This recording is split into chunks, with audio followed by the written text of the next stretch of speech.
Well, joining us now is Congressman Adam Smith, ranking member of the House Armed Services Committee. Congressman, appreciate you taking the time. It's good to see you. Thanks for the chance. I want to get to Iran. Before I do, I do want your reaction to Kristi Noem's firing, given Democrats have been pushing to impeach her for some time. Is that story over, or do you expect, do you want further investigations, for instance, to find out how this money was spent? Yeah, well, the story's not over, and the biggest reason it's not over is because the policies are Donald Trump's. Yeah, Kristi Noem had a uniquely brutal and incoherent way of implementing those policies, but Donald Trump is the one who hired all of the ICE agents and all the other sort of paramilitary forces that he sent to Minneapolis and Chicago and Los Angeles and elsewhere to violate the rights of Americans all across the country.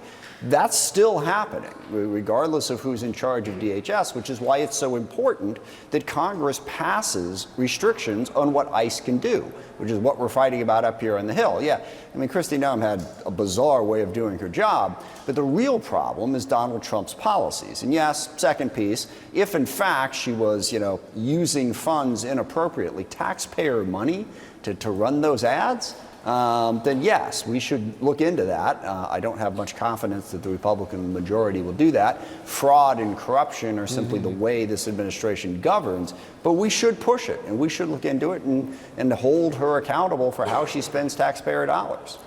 Given your view of continuing ICE tactics, I imagine when some of your Republican colleagues say that her departure might give a pathway to ending the shutdown, doesn't seem like that from your perspective. You think Democrats will stick to their demands?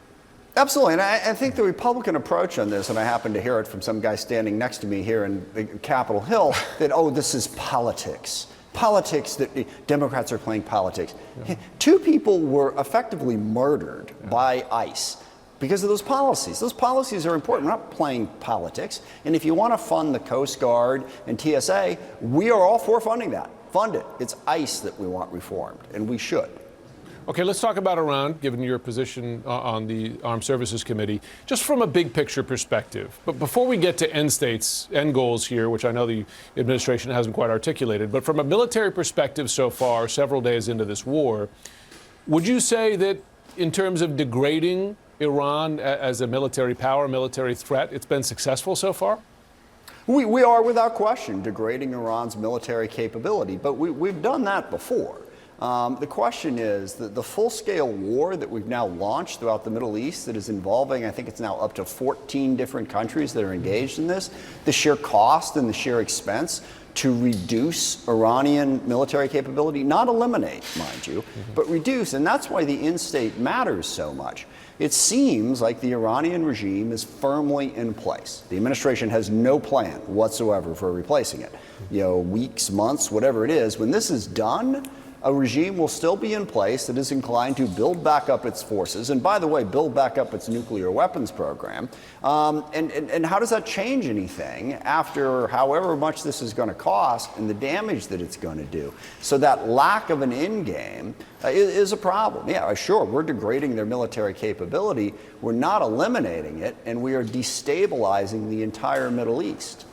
So what's your reaction to hearing President Trump seemingly happy with his success in Venezuela, looking to replicate it in Iran, saying, yeah, I should have a say in who's the next leader of Iran? Is that at all a practical statement or hope? No, and look, and it's important to understand what he's talking about. And I understand what he's talking about. What they tried to do in Venezuela is, because they removed Maduro and because they threatened force against Venezuela, they were able basically, well, we don't know yet. The plan is to have bent the new Venezuelan government to Donald Trump's will, so that they would not oppose us. We don't know if that's going to play out yet in Venezuela. We do know that Iran is really different. They have a dug-in leadership that's not simply going to bow down to the U.S. because we bombed them for 5 weeks. So there's no real comparison between Venezuela and Iran, and if the president thinks there is, that's dangerous. We've already lost 6 U.S. service members in this war. Is it really going to accomplish something? And that is far from clear at this point. Final question, if I can, because I've spoken to a number of officials who bring up the terror threat on the homeland because Iran does retain terror capabilities around the world. Should Americans be taking that threat seriously? And do you believe this administration is taking the threat of a terror retaliation by Iran seriously? Yeah, I mean, absolutely should be taking it seriously. This is something we've talked about going all the way back to the first Gulf War. I wasn't in Congress then, but I talked to people who were. When we went after Saddam Hussein in Kuwait, there were warnings given to the American people that Iraq would do that. And certainly Iran has shown a propensity to do that. They have carried out terrorist attacks on foreign soil. So yes, I think that's a risk. I don't frankly know how seriously the Trump administration is taking it.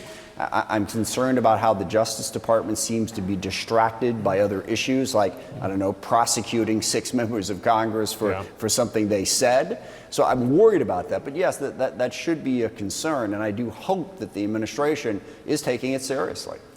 Congressman Adam Smith, thanks so much for joining. Well, thanks for the chance. Still to come.